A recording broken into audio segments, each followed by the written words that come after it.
Hey YouTube, Scott for Scott Off-Road. How you doing today? Well, working on the mission to Haiti Jeep today. We're putting the new brakes in it, as you can see. I'm only going to show the video for the one side, and as you can see, they are pretty greasy and slimy. The wheel cylinder has started leaking and had gone bad. So we replaced the wheel cylinders on both sides. We replaced the shoes, all the springs, all the components.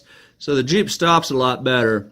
The one thing the video doesn't show is that the brake line did break when we were taking the wheel cylinder off on the passenger side.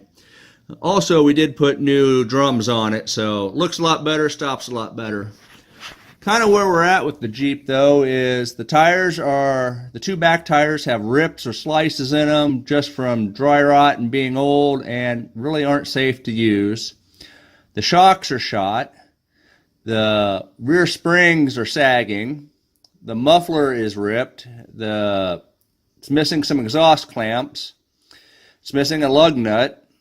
The power steering pump doesn't work quite right. It runs like it's a manual transmission or a manual steering from a stop, but once you start driving it and get the momentum, it's easier to steer, much like a manual. But there is a power steering pump in there, so I don't know if it's the pump has got some issues or if the steering box has issues. I really don't know. I'm going to have to still look into that.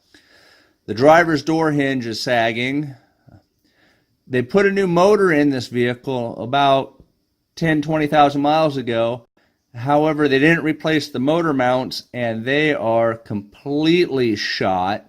You go to start the Jeep, and the motor actually bounces in there until everything's started and running, then it smooths out. So that's a definite need to be replaced. The sway bar bushings are shot. There is no jack. There is no lug wrench. When they do the exhaust, put the new muffler and stuff, there's a pipe that needs to be tweaked or adjusted just a little to keep from vibrating. Only one of the 4 power windows work. So that's kind of what I found wrong with the Jeep. The mission group is still in Haiti at this point, so I'm waiting for them to return at the end of November to make decisions on where we're going with the Jeep, if we're going to lift it, if we're going to keep it stock, or if we're just going to pass this on or sell it. And obviously be honest when we sell it, this is what's wrong with it, so we're not taking advantage of anybody. But this is what I found. This is what's going on.